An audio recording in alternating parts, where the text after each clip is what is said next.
Bonjour et bienvenue dans ce nouveau vendredi de Livre et moi. Aujourd'hui, nous passons notre temps avec Eric Emmanuel Schmitt. Eric Emmanuel Schmitt, c'est un peu le chouchou de notre chaîne parce que c'est quelqu'un qui est un peu un touche-à-tout de génie. Il est capable de nous proposer des ouvrages conséquents comme La traversée des temps et puis aussi de petits livres délicieux dont la dernière page tournée, on trouve toujours du grain à moudre dans cette histoire. Donc, le rencontrons donc aujourd'hui Éric Emmanuel Schmitt dans La Rivale. La Rivale, un titre qui pourrait faire penser à un feel-good, mais qui est bien loin de l'être. Et vous allez voir par vous-même. Je suis très heureuse de vous en parler parce que j'ai passé d'excellents moments avec ce livre. Le livre paraît chez Albin Michel en octobre 2023. Il se passe dans le milieu de l'opéra, mais point n'est besoin d'être féru en la matière pour le trouver extrêmement intéressant. Enzo, un jeune homme passionné d'opéra, incollable sur les chanteurs, les divas, les représentations, a réussi à se faire engager comme guide touristique pendant la saison à la Scala de Milan. Le jour qu'il fait visiter à son groupe de touristes la salle prestigieuse en évoquant la Calas, en donnant toute son admiration pour cette chanteuse extraordinaire, une petite voix retentit, méprisante, une femme qui ne savait même pas pousser son contre. Enzo regarde la salle vide et reprend, négligeant cette interruption. Mais alors qu'il recommence à évoquer la Calas, la petite voix se manifeste de nouveau.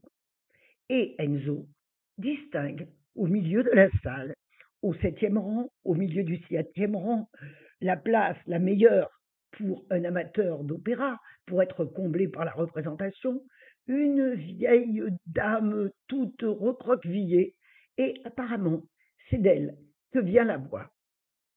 Enzo termine la visite précipitamment, pose ses touristes dans un restaurant et revient rencontrer cette vieille dame qui l'a énormément étonné et surtout éveillé sa curiosité par rapport au culte qu'il voue à la Calas.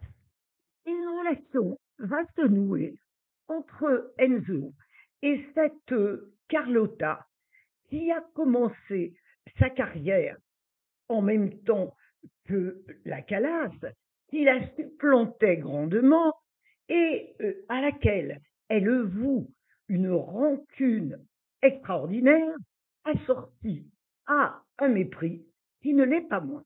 Pourquoi? C'est ce que les confidences de Carlotta à Enzo vont éclaircir. Carlotta est déjà célèbre lorsqu'elle rencontre la Calas. La Calas, qu'elle considère comme une femme assez insignifiante, dont la voix n'est pas mauvaise, mais enfin pas extraordinaire, et qu'elle peut, sans danger, inclure à ses spectacles.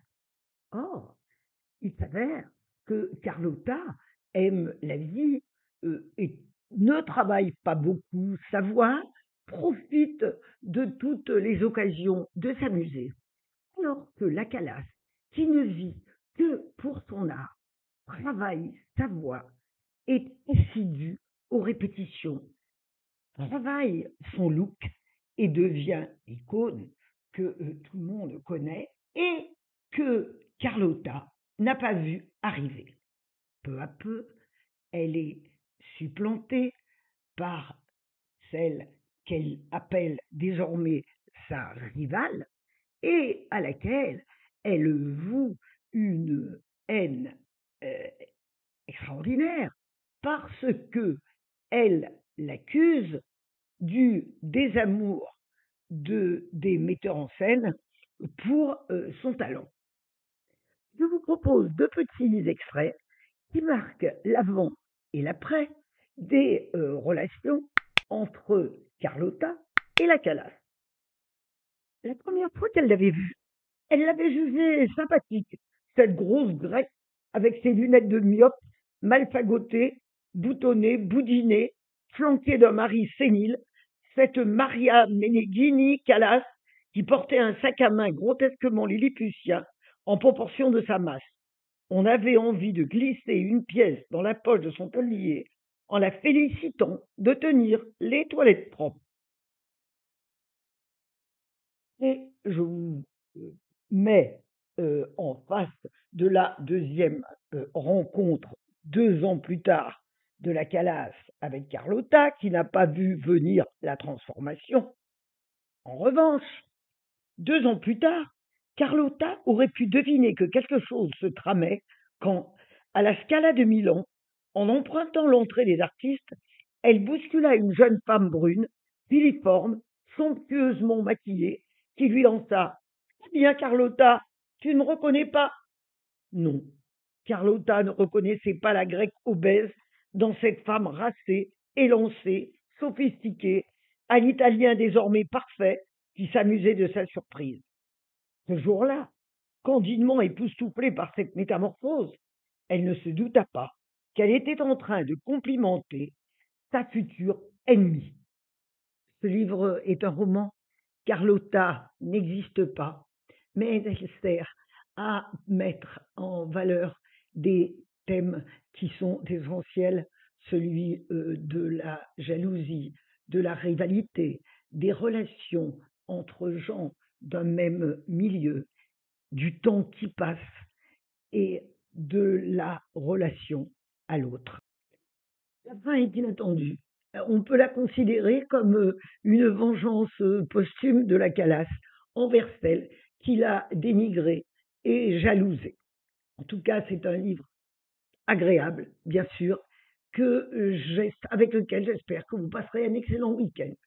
Je vous donne rendez-vous pour un vendredi très prochain et vous souhaite d'excellentes lectures en attendant.